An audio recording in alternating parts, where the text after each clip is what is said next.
I'm saying? So gobsmacked. We are completely royally fucked. And as I say, I've no idea how certain football fans of shit clubs feel. Because I feel like our season's over, as I said, and we're still in the Europa League, we're still in the FA Cup, and but I just feel like dejected. And people can sit there and go, "Oh, you're so entitled. Make you support Ipswich, make you support Palace, make you support what other shit clubs." Do you know what I'm saying? Like you support these teams, you support this, you support that. You're so entitled. Oh, you're so entitled. Do you know what I'm saying, bro? The reason why Man United fans are entitled. By the way, I had an Ipswich fan. Let me tell you something. I had an Ipswich fan telling me on Twitter that Man United don't know struggle. Well, Kurt, you know your history of your football club. You tell them you're Man City fans. So Man City fans will know the history of Man United. They'll know a lot about Man United. That's why they call us the Rags. World War II, was our stadium not bombed?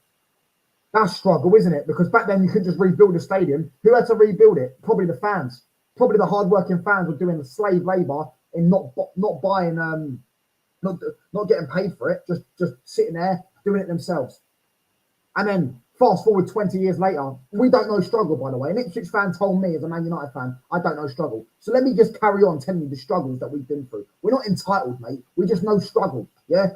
You could argue we've gone through more struggle than the majority of football clubs, especially in the top in the 20 with the Premier League. We've gone through so much struggle, mate. Yeah, exactly. We've got exactly, bro. Facts. Some people talk shit these days. Exactly. How are you telling Man United fans we don't know struggle, bro? In 1958, we lost our whole entire team pretty much. Our coaches, telling us exactly, bro. These small club fans, they think it's some like fucking personality trait. They support a shit club. Oh, look at us. We support our local team. We're a real fan. No.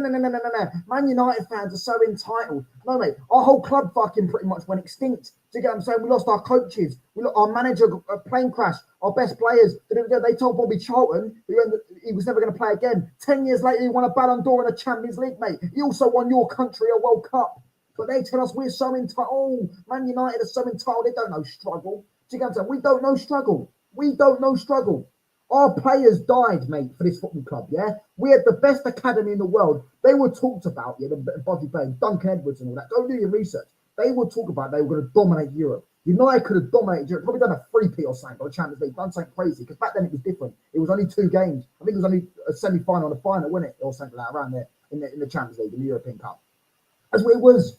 That's what it was. And then our players died. What happened? Within 10 years, yeah, bearing in mind back then, yeah, you couldn't just buy things. Like it wasn't like you had billionaires. You didn't have billionaires. You had decent amount of money. Man United had a decent amount of money, decent fan base, decent but we couldn't just buy players. You couldn't just do that. Yeah. So we were sitting there struggling. Do you get what I'm saying? We rebuilt that team with academy players. They told Bobby Charlton you can't play again. 10 years later, won a Ballon d'Or, won a Champions League. Oh, but you Man United, you don't know struggle. Then you want to fast forward to the modern day. Yeah, we've got the worst owners in the history of any sport, which is a fact. No other owners ever have took out 2 billion of a football club, which would send most of these shit clubs into extinction. Really, it would send majority of football clubs into extinction, apart from maybe the top 6 clubs probably in Premier League, maybe a few more. £2 billion out.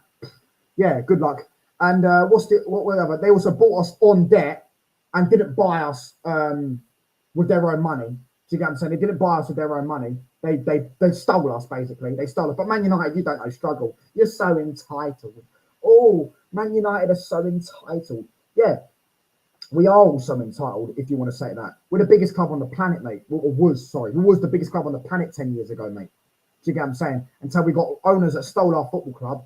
Do you get what I'm saying? And completely fucked us up, bro. Do you get what I'm saying? Completely fucked us up. These studies are back, for fuck's sake. Exactly, completely. 1.2 billion pound. Oh, probably over 2 billion pound, and all that in dividends and all that shit. Then they sit there and splash all our cash out on shit fucking on shit players, mate. It's just embarrassing. But Man United are so entitled. I mean, let's get into some of these comments. Facts, bro. Some people just talk shit nowadays. Exactly, bro. Do you get what I'm saying? All the shit clubs. Do you get what I'm saying? Small clubs feel so superior because they support crap teams. Exactly. Oh, I support my local team. They make it seem like a fucking personality trait. Oh, look at me. Hi, guys. I support my local team. Do you get what I'm saying? The stadium was a D point for the military where exactly. Do you get what I'm saying? But Man United, you don't know struggle. If you're a Man United fan, you don't know struggle because Ipswich were in League One like fucking 10 years ago. Do you get what I'm saying? But if you don't support your local, you're not a real fan. Do you get what I'm saying? Listen, mate, anyone can sit there and go to a fucking pub near the ground and sit there and get pissed and then go to the ground, mate. Anyone could do that. It doesn't make you a real fan. In fact, it makes you a very stupid fan because you cannot watch the game. People that watch football drunk, majority of the time, your brain ain't computing, yeah? So when you're watching the game drunk, you cannot compute a game properly. So when people, the top reds try and bring, or top people that watch games, you know, that, oh, we're the real going, match going fans. We go week in, week out. Look at us, mate. Make it a personality trait, yeah? It's like, when we see them type of fans, yeah, it's like, to me, it's like, bro, you're not watching the game anyways properly because you're drunk. So you're not really computing what's going on, are you? Do you get what I'm saying? You're not taking it in. Do you get what I'm saying? Yeah, let me support an MLS team, but exactly. Do you get what I'm saying? Like, bro, Faisal, yeah, on SDS, yeah, here's an example. In Iraq, obviously, the war was going on 20 years ago. He said himself, when he was a kid, yeah, he said the only football they showed, the only teams they showed were Barca and Real Madrid in Iraq, because obviously Iraq was getting, you know, the war and all that was going on. So he said the only teams he could watch was Real Madrid and Barca. That's why he supports Real Madrid. He's an Iraqi Real Madrid fan. He obviously lives in England. Yeah, he's an Iraqi Real Madrid fan. Yeah, it's not because he's a glory hunter. It's because it was the only team they showed him. Do you get what I'm saying? What could he do? He could support an Iraqi team. Do you get what I'm saying? And then we'll sit there and go, bruv, if I'm a little kid, yeah, just think about this. I'm not saying this is me, but I'm just saying it in general. If I'm a little kid, right, and I watch like I'm on the TV and I just turn on the TV. Man United play week in, week out pretty much on the TV. We're always on the TV. There's probably been about 2 or 3 games this season where we're not on the TV, and that was like Brentford and a few others maybe. Like I think there was a few others. I think Palace last week wasn't on the TV, to be fair. Do you get what I'm saying? But majority of the time we're on the TV, right?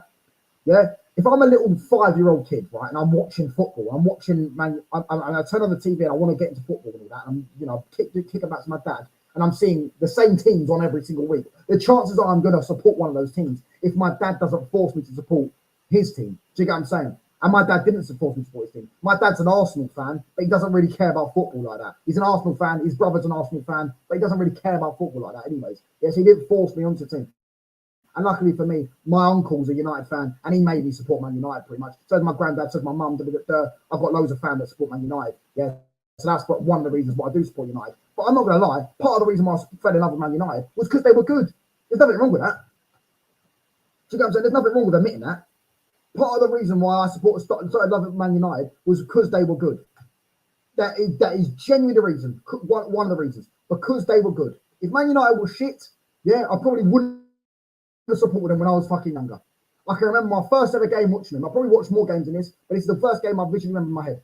2011 Champions League final. I remember coming into the living room. I think Messi scored the second goal. It was when it was 2-1. I think it might have been the third goal actually. I don't know. I remember coming straight into my nan's living room and I was like, oh fuck, they scored. Do you know what I'm saying? I remember that. If Man United weren't good, do you know what I'm saying? I hate it. It's all the shit clubs, all the fans of the shit clubs. Oh, you're so entitled. Oh, try and put you. Do you remember that Tom Garrett geezer on that fucking shit side fucking pod they do when he sat there and went, oh, Man United fans always cry about the Glazers saying they're the worst owners. Have you had a look at Reading's owners? I mean, our owner, we don't even know where he is.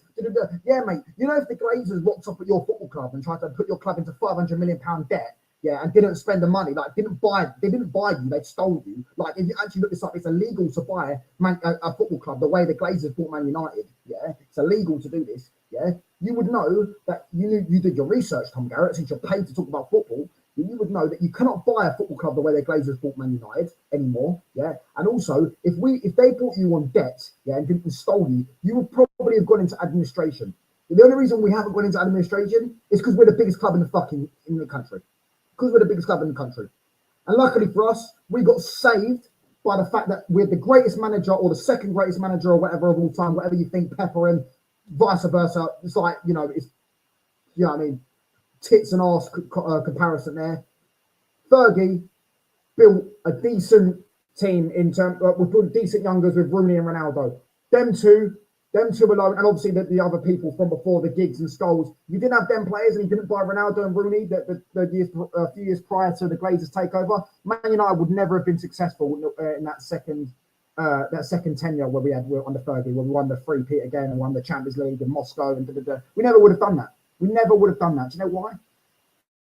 because the Glazers didn't want to spend money. We lost Ronaldo for 8 million. They replaced him with Michael Owen at Valencia and Bebe.